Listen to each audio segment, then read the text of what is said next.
Hello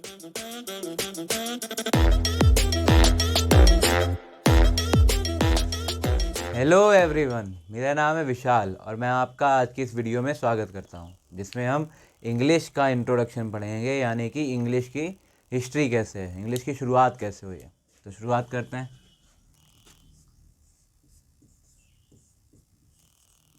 introduction of English.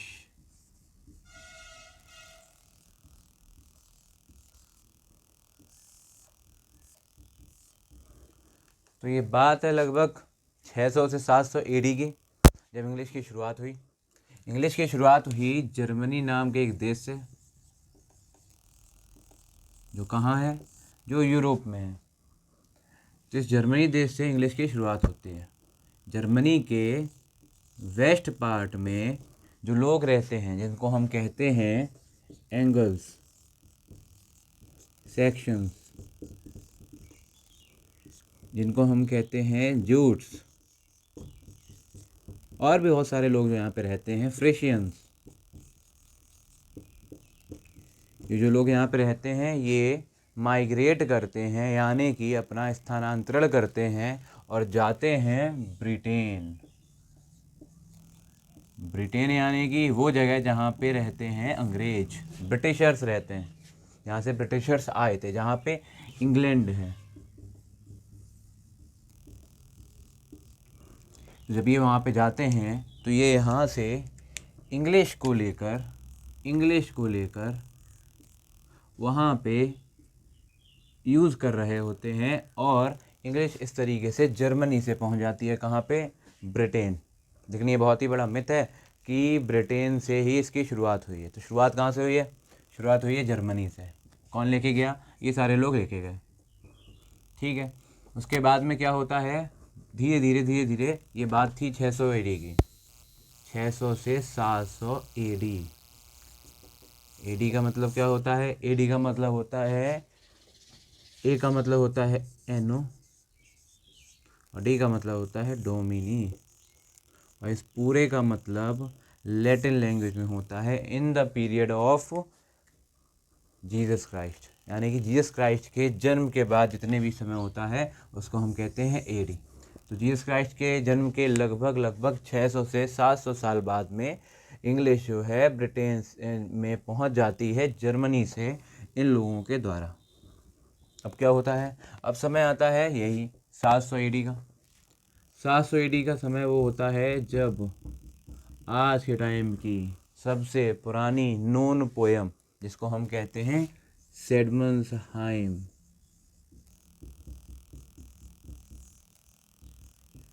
उसको compose किया जाता है। किसके द्वारा? सेडमन नाम के इस व्यक्ति के द्वारा इसको कंपोज किया जाता है, यानी कि इसका निर्माण किया जाता है। अब ये सेडमन क्या है? सेडमन इस व्यक्ति का नाम है, सेडमन इस व्यक्ति का नाम है, और हाइम का मतलब होता है भजन कीर्तन, यानी कि जो म्यूज़िकल नोट्स होते हैं, कोई भी बात अगर हम संगीत में बोल रहे हैं, कोई भी भजन हम कह रहे हैं भगवान के प्रति, तो उसको हाइम कहते हैं। तो ये सेडमन नाम का एक व्यक्ति होता है, वो ये लिख रहा होता है, ठीक है। धीरे धीरे क्या होता है, थोड़ा समय और गुजरता है, और ब्रिटेन जो हमारा देश है, यहाँ पे इस ब्रिटेन पर कई सारे रूलर्स, कई सारे राज्य क्या करते हैं, हमला करते हैं, यानी कि इसको इन्वेड करने की कोशिश की जाती है, इस पर आक्रमण करने की कोशिश की जाती है। जब ब्रिटेन के ऊपर हमले होते हैं, कई सारे राज्य यहाँ पे आते हैं, उन अलग अलग राज्यों की अलग अलग लैंग्वेज होती है, वो अलग अलग लैंग्वेज आके मिल जाती है किससे? इंग्लिश से। तो ये जो इंग्लिश है जो पहले बोली जाती थी, अब इसमें कौन कौन सी लैंग्वेज और जुड़ गई हैं? ये कई सारे जो अदर रूलर्स हैं, दूसरी लैंग्वेजेस लेके आए, वो इसमें ऐड हो गई यहाँ पे, यानी कि हम लिख सकते हैं यहाँ पे इंग्लिश के साथ में अदर लैंग्वेजेस का मिलन हो गया, अदर लैंग्वेज भी यहाँ पे मर्ज हो गई। उसके बाद में क्या होता है, उसके बाद में थोड़ा थोड़ा समय और गुजरता जाता है, और ब्रिटेन के ऊपर हमला होने लगता है फ्रांस के द्वारा, यानी कि जो फ्रांस में बोली जाती है फ्रेंच लैंग्वेज, ये फ्रेंच लैंग्वेज अब आके मिल जाती है किससे? इंग्लिश से। यानी कि यहाँ पे हम लिख सकते हैं कि इंग्लिश में पहले अदर लैंग्वेजेस मिल गई, उसके बाद में मिल गई है यहाँ पे फ्रेंच। अब जो फ्रेंच लैंग्वेज थी वो सिर्फ और सिर्फ एक लैंग्वेज नहीं, वो अपने साथ में लेके आती है अपने यहाँ की सभ्यता, अपने यहाँ की सभ्यता लेके आती है, यानी कि अपने यहाँ का ट्रेडिशन, अपने यहाँ का कल्चर लेके आती है, अपने यहाँ का लॉ लेके आती है, लॉ एडमिनिस्ट्रेशन लेके आती है, हिंदी में बोलेंगे तो कानून व्यवस्था लेके आते हैं।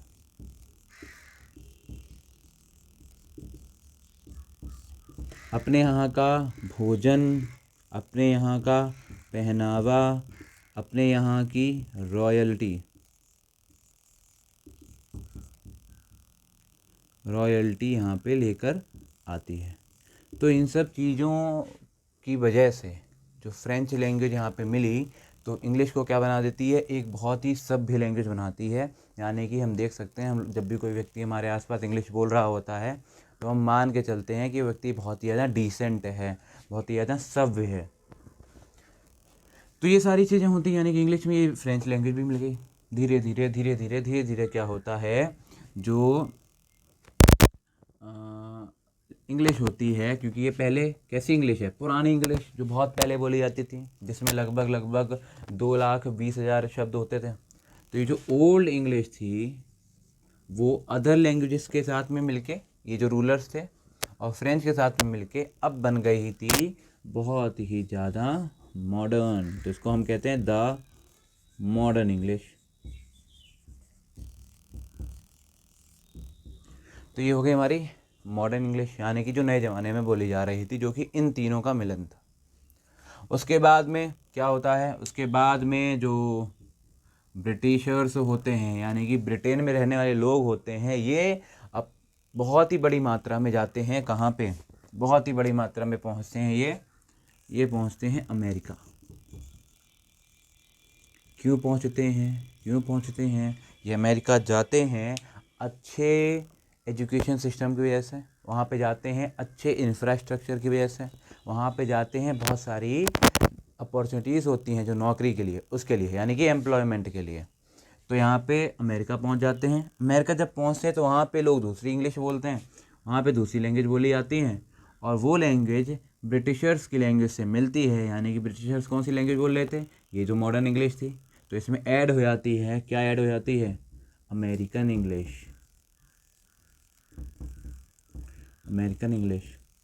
तो अब जब अमेरिकन इंग्लिश इसमें मिलती है तो ये बहुत ही बड़ा इन्फ्लुएंस लेके आती है किसके ऊपर, इस इंग्लिश के ऊपर, यानी कि इंग्लिश लैंग्वेज के ऊपर बहुत ही बड़ा इन्फ्लुएंस इनका बढ़ जाता है। और ये बहुत ही बड़ा मोड़ होता है इंग्लिश लैंग्वेज के इतिहास में। क्या होता है इसके बाद में, इसके बाद में दौर आता है सन 1800 का, यानी कि 1800 का। तो यहाँ पे लिख लेते हैं एक बार पे,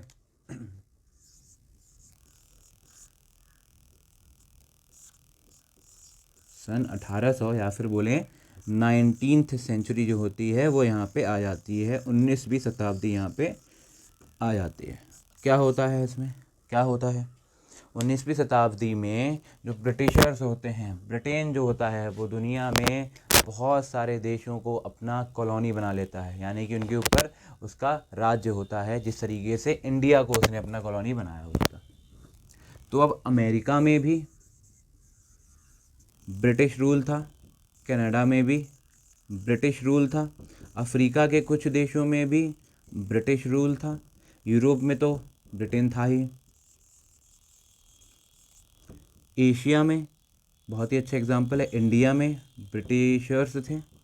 उसके बाद में ऑस्ट्रेलिया में भी कई भागों में ब्रिटिशर्स का रूल था। तो अगर हम देखें तो यहाँ पे लगभग सारे के सारे कॉन्टिनेंट जो हैं वो यहाँ पे कवर हो रखे थे ब्रिटिशर्स द्वारा। देखो अमेरिका हो गया, अमेरिका में ही कनाडा मान सकते हैं, अफ्रीका अलग कॉन्टिनेंट है, महाद्वीप है, यूरोप अलग महाद्वीप है, इंडिया एशिया में आता है तो एशिया भी हो गया, ऑस्ट्रेलिया अलग महाद्वीप है, तो यहाँ पे भी ब्रिटिशर्स का रूल था। तो ये जब सारी जगहों पे ब्रिटिशर्स थे तो क्या होता है, तो ये जब भी वहाँ पे जाते थे तो यूज़ करते थे अपनी लैंग्वेज। कौन सी लैंग्वेज, ये वाली जो लैंग्वेज है, ये वाली जो लैंग्वेज है ना, यानी कि ये जो वहाँ पे बोली जाती थी, और ये जो अमेरिकन इंग्लिश यहाँ पे मिल गई। तो ये दोनों मिलके जो इंग्लिश लैंग्वेज बना रही होती हैं वो लैंग्वेज बोली जाती थी इन सारी जगहों पे जब तक ब्रिटिशर्स का वहाँ पे राज्य था। तो अब क्या होता है, अब क्योंकि ब्रिटिशर्स वहाँ पे थे तो हर जगह पे ब्रिटिश की जो लैंग्वेज है इंग्लिश, उसका इन्फ्लुएंस होगा, उसका प्रभाव होगा। ऑस्ट्रेलिया पावरफुल देश था, अमेरिका पावरफुल देश था। तो इन दो जगहों पे ब्रिटिशर्स की लैंग्वेज का यानी कि इस इंग्लिश का कोई भी ज़्यादा बड़ा फ़र्क नहीं पड़ता है। तो इस वजह से क्या होता है, इस वजह से ऑस्ट्रेलिया और अमेरिका बच जाते हैं और इनका एक अलग से डायलेक्ट बन जाता है। डायलेक्ट का मतलब क्या होता है, डायलेक्ट का मतलब होता है किसी भी एक छोटी सी जगह पे बोली जाने वाली लैंग्वेज को हम कहते हैं डायलेक्ट। जैसे कि हम इंडिया की अगर बात करें तो इंडिया में हम क्या ब्रिटिशर्स की लैंग्वेज बोलते हैं, नहीं, हम यहाँ पे उसमें कुछ चेंज करके अपने हिसाब से उसको बोल रहे होते हैं। तो हम बोल सकते हैं जो हम लोग बोलते हैं वो डायलेक्ट दूसरा है और जो ब्रिटिशर्स यूज़ करते हैं डायलेक्ट दूसरा है और जो अमेरिका में यूज़ होता है वो डायलेक्ट दूसरा है। ऐसे ही ऑस्ट्रेलिया में भी ब्रिटिशर्स का बहुत ज़्यादा इन्फ्लुएंस नहीं रहा, बहुत ज़्यादा प्रभाव नहीं रहा, तो इनका भी डायलेक्ट दूसरा है। तो हमारा जो डायलेक्ट होता है उसको हम कहते क्या है, तो देखो जो हमारा डायलेक्ट होता है इसमें इंडियन जो लैंग्वेज होती है वो तो होती ही है, यानी कि हम बोल सकते हैं इंडो। उसमें बहुत ज़्यादा इन्फ्लुएंस, बहुत ज़्यादा प्रभाव होता है ब्रिटिशर्स का, यानी कि अंग्रेज़ों का, क्योंकि सीधी सी बात है उन्होंने हमारे यहाँ पे बहुत ज़्यादा समय तक राज किया, तो उनका इन्फ्लुएंस बहुत ज़्यादा यहाँ पे देखने को मिलता है। जिसका एक बहुत ही अच्छा एग्जांपल है, जब भी हम फ़ोन पे बात करते हैं तो हम कहते हैं हेलो। अब ये हेलो तो इंग्लिश वर्ड है, लेकिन हर एक व्यक्ति इसका यूज़ करता है, भले इसको इंग्लिश आती हो या नहीं आती हो। तो हमारी जो डायलेक्ट यानी कि हमारे यहाँ पे जो बोली जाती है, भाषा बोली जाती है, वो है इंडो ब्रिटिश, यानी कि इंडो ब्रिटिश डायलेक्ट है जो हमारे यहाँ पे यूज़ किया जाता है। समझ में आ गई होगी इतनी बात। अब धीरे धीरे क्या होता है, धीरे धीरे से जो अमेरिकन इंग्लिश के साथ में मॉडर्न इंग्लिश मिलके जो ब्रिटिश लैंग्वेज बनी थी, ये इंग्लिश बनी थी, ये थोड़ी थोड़ी फेमस होने लगती है। फेमस कैसे होती है, क्योंकि अब आ जाता है हॉलीवुड, यानी कि मूवीज़ बन रही हैं, मूवीज़ में डायलॉग होते हैं, इंग्लिश में बोले जाते हैं। जब वो फेमस होते हैं तो हर एक व्यक्ति के अंदर उत्सुकता जागृत हो जाती है इंग्लिश को पढ़ने की, इंग्लिश को सीखने की। अच्छा, उसके बाद में क्या होता है, तो यहाँ पे लिख लेते हैं हॉलीवुड, यानी कि मूवीज़। अलग अलग जगहों पे क्या होता है, म्यूज़िक वीडियोस बनाई जाती हैं। म्यूज़िक वीडियोस भी किस में होती हैं, इंग्लिश में होती हैं। आज के टाइम पे भी हम देखते हैं बहुत सारे गाने होते हैं इंग्लिश में और हम उसको बड़े ही मज़े से सुन रहे होते हैं, लेकिन हमको ये नहीं पता होता है उससे हम इंग्लिश को बहुत ज़्यादा प्रमोट कर रहे हैं। तो हॉलीवुड आ गया, म्यूज़िक वीडियो आ गई, और इन दोनों को बूस्ट करने के लिए, इन दोनों के काम को बहुत ज़्यादा तेज़ी से बढ़ा देने के लिए यहाँ पे आ जाता है आपका बूस्ट देने के लिए इंटरनेट। तो इन सब चीज़ों की वजह से इंग्लिश जो होती है बहुत ज़्यादा फेमस हो जाती है। अब जब फेमस हो जाती है तो इसको पूरे वर्ल्ड में लोग यूज़ करने लगते हैं। अब पूरे वर्ल्ड में यूज़ करने का एक कारण है, एक कारण क्या है कि हम इसको यूज़ क्यों करते हैं, कोई और लैंग्वेज यूज़ क्यों नहीं करते, हिंदी क्यों नहीं यूज़ करते, हम रशियन यूज़ क्यों नहीं करते, हम जर्मन यूज़ क्यों नहीं करते, हम फ्रेंच यूज़ क्यों नहीं करते, इंग्लिश ही क्यों करते हैं। क्योंकि अब देखो क्या होता है, जैसे मान लो यहाँ पे है इंडिया, ये इंडिया है, ये मान लो है चाइना, ये मान लो है रशिया, और ये मान लेते हैं ऑस्ट्रेलिया है। ठीक, एग्जांपल के लिए 4 कंट्री हम ले लेते हैं, इंडिया, चाइना, रशिया और ऑस्ट्रेलिया।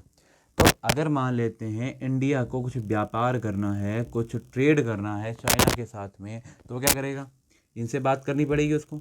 अब बात करने के लिए क्या होना चाहिए, कम्युनिकेशन होना चाहिए।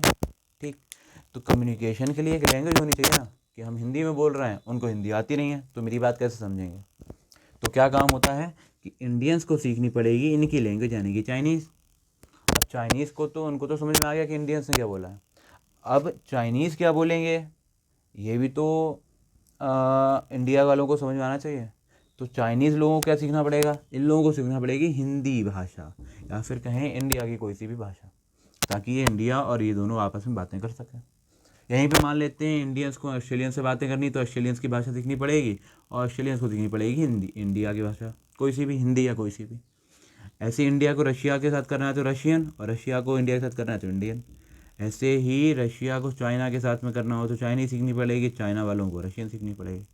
तो यहाँ पे बहुत ही ज़्यादा दिक्कत हो रही है। क्या दिक्कत हो रही है कि अगर एक व्यक्ति को किसी से भी ट्रेड करना है, किसी से भी व्यापार करना है, तो उसको दुनिया की सारी लैंग्वेज आनी चाहिए, अगर उसको सारी कंट्री से व्यापार करना है तो यहाँ पे क्या होता है, बहुत दिक्कत हो जाती है कि इतनी सारी लैंग्वेज को सीखेगा कौन, कैसे सीख सकता है कोई भी व्यक्ति। यहाँ बहुत सारी सैकड़ों भाषाएं होती हैं। तो क्या होता है, इसके लिए एक उपाय निकाला गया कि एक काम करते हैं, एक हब की तरह, हब का मतलब क्या होता है, हब का मतलब होता है जैसे कि हमने यहाँ पे एक स्टार बनाया, तो ये वाली जो जगह है, अब यहाँ से ये भी कनेक्ट कर रहा है, यहाँ पे ये भी कनेक्ट कर रहा है, ये भी कनेक्ट कर रहा है, ये भी कनेक्ट कर रहा है, ये भी कनेक्ट कर रहा है। सोचा कि एक हब बना देते हैं, यानी कि एक लैंग्वेज को बना देते हैं जो कि कॉमन होगी सबके लिए। तो वो लैंग्वेज कौन सी लैंग्वेज चुनी गई, इंग्लिश।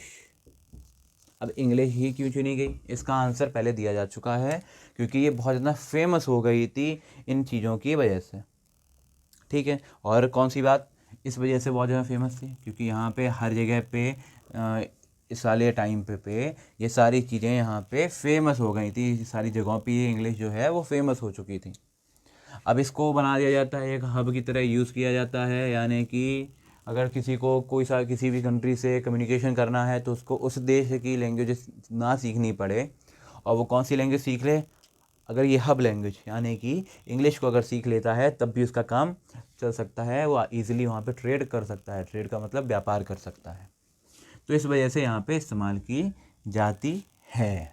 अब क्या होता है, हम अपनी बात करें एज ए इंडियन, हम लोग कौन सी लैंग्वेज यूज़ करते हैं, हम अपनी इंडियन लैंग्वेज का यूज़ करते हैं, और साथ ही साथ में इंडो ब्रिटिश, जो कि यहाँ पे हम बता चुके हैं हमारा डायलेक्ट क्या है, इंडो ब्रिटिश डायलेक्ट है, यानी कि इंडियन जो शब्द होते हैं वो, और ब्रिटिशर्स का जो भी इन्फ्लुएंस हमारे ऊपर होता है वो।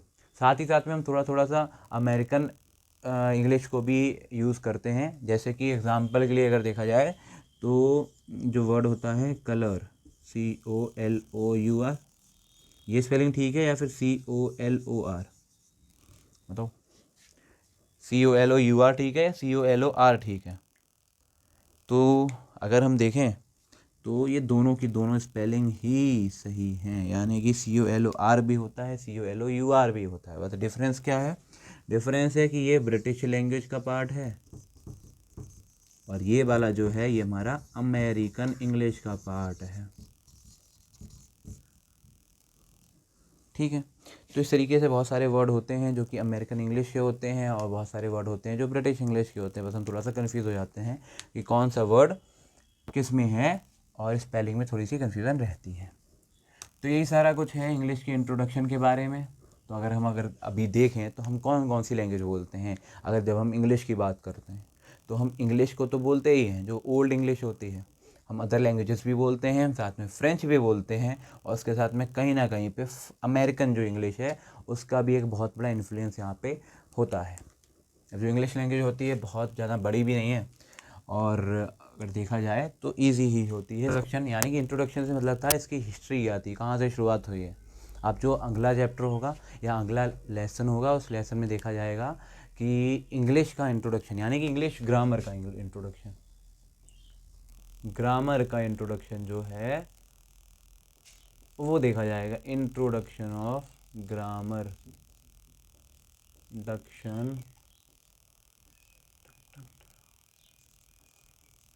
ऑफ ग्रामर, इसको देखा जाएगा, यानी कि जो लेटर्स होते हैं वो क्यों जनरेट किए गए थे, यानी कि जो लेटर्स हैं वो क्यों जनरेट किए गए थे, कैसे जनरेट किए गए थे, लेटर से वर्ड कैसे बनता है, सेंटेंस क्या होता है, फ्रेज़ क्या होता है, क्लॉजेस क्या होते हैं, इन सारी चीज़ों को बता दिया जाएगा इस वाले लेसन के अंदर। उसके बाद में ग्रामर के हर एक टॉपिक को एक एक करके पढ़ाया जाएगा। तो वीडियो देखने अगर आपको अच्छी लगी हो तो लाइक करें, और